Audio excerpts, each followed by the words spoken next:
ഇനി നമ്മൾ അതിഥിയിലേക്ക് പോവുകയാണ്. പാഷനും പ്രൊഫഷനും ഒന്നായിരിക്കുക, അത് എല്ലാവർക്കും കിട്ടുന്ന കാര്യമല്ല. ഇന്ന് അതിഥിയായി എത്തിയിരിക്കുന്നത് അങ്ങനെ പാഷനും പ്രൊഫഷനും ഒന്നായ, ഫോട്ടോഗ്രാഫിയെ അത്രയ്ക്ക് ഇഷ്ടപ്പെട്ട് അതിലേക്ക് എത്തി വിജയകരമായി മുന്നോട്ട് പോകുന്ന പവിത്ര പ്രദീപാണ്. സ്വാഗതം പവിത്ര, ന്യൂസ് 3യിലേക്ക്.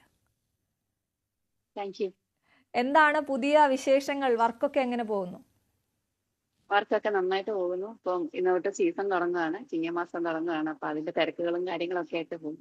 അതെ, ഞാൻ പവിത്രയെ കാണുന്ന പവിത്രയുടെ ഇൻസ്റ്റാ പേജിലൂടെയാണ്. അപ്പോൾ ഒരു വീഡിയോയിലൂടെയാണ് താങ്കളിലേക്ക് എത്തിയത്. അപ്പോൾ അതിൽ കണ്ടതിനപ്പുറം കാര്യങ്ങൾ കൂടുതൽ ചോദിക്കണമെന്നുണ്ടെങ്കിലും എപ്പോഴും ആളുകൾ ചോദിക്കുന്ന ക്ലീശ ചോദ്യത്തിൽ നിന്ന് തന്നെ നമുക്ക് തുടങ്ങാം. എങ്ങനെയാണ് സ്ത്രീകൾ അധികം എത്താത്ത ഈ ഫോട്ടോഗ്രാഫിയിലേക്ക്, അതും വെഡ്ഡിംഗ് ഫോട്ടോഗ്രാഫിയിലേക്ക് എത്തിയത്? ഹസ്ബൻഡ് ഉണ്ണി രമേശ് ഫോട്ടോഗ്രാഫർ ആയിരുന്നു. പുള്ളി വെഡിങ് ഫോട്ടോഗ്രാഫി ആയിരുന്നു ചെയ്തുകൊണ്ടിരുന്നത്. അപ്പം കൊറോണയുടെ ടൈമിലാണ് എന്നെ ഫോട്ടോഗ്രാഫി പഠിപ്പിക്കുന്നതും. പിന്നെ പതുക്കെ ഓരോ ചെറിയ ചെറിയ വർക്കുകളിൽ കൂടെ പോകാൻ തുടങ്ങി. ഭയങ്കര ഇൻട്രസ്റ്റിംഗ് ആയിട്ട് തോന്നി. എനിക്കൊന്ന് ഇപ്പൊ ഒരുപാട് പെൺകുട്ടികൾ ഈ ഫീൽഡിലേക്ക് വരുന്നുണ്ട്. വെഡിങ് ഫോട്ടോഗ്രാഫി ഫീൽഡിലേക്ക് ഒത്തിരി പെൺകുട്ടികൾ വരുന്നുണ്ട്. അങ്ങനെയാണ് പതുക്കെ പതുക്കെ ഈ ഫീൽഡിലേക്ക് പോകുന്നത്. ഇഷ്ടമായിരുന്നു ഫോട്ടോഗ്രാഫി.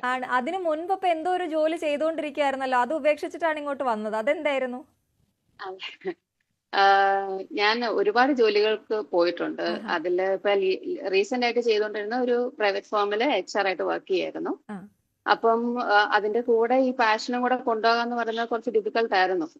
എനിക്ക് ടൈമിന്റെ പ്രശ്നം, മോളെ നോക്കണം. അപ്പം എല്ലാം കൂടെ നോക്കിയപ്പോ പുള്ളിക്കാരൻ തന്നെയാണ് പറഞ്ഞത്, പാഷന്റെ പുറകെ പോയാൽ മതി, അത് നിർത്തിക്കോ, നമുക്ക് ഫോട്ടോഗ്രാഫി തന്നെ കൊണ്ടുപോകാൻ മുമ്പോട്ടുണ്ട്. എനിക്ക് ഈ ക്യാമറ എടുത്തു തന്നത് അദ്ദേഹം തന്നെ.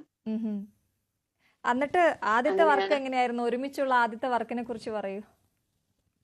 ഒരുമിച്ച് ഞങ്ങൾ ചെറിയ ബാപ്റ്റിസം പോലെയുള്ള ചെറിയ ചെറിയ വർക്കുകൾക്കായിരുന്നു കൊണ്ടുപോയിക്കൊണ്ടിരുന്നത്.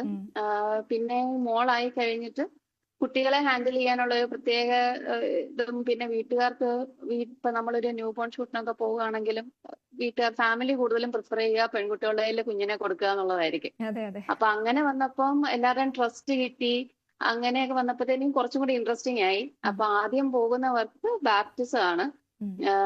ഒരു കുട്ടിയുടെ ബാപ്റ്റിസം എടുക്കാനാണ് ആദ്യമായിട്ട് പോകുന്നത്. ഭയങ്കര രസമായിരുന്നു. ഒന്നിച്ച് വർക്ക് ചെയ്യുക എന്ന് പറയുന്നത് ഭയങ്കര രസമുള്ള കാര്യമാണ്.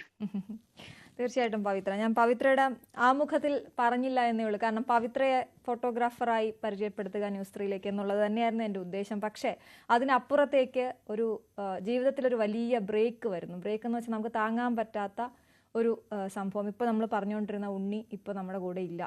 പവിത്രയുടെ ഹസ്ബൻഡ് മരിച്ചുപോയി, ഒരു ആക്സിഡൻറ്റിലായിരുന്നു. പക്ഷെ അവിടെ ഒന്നും തളരാതെ മകളെ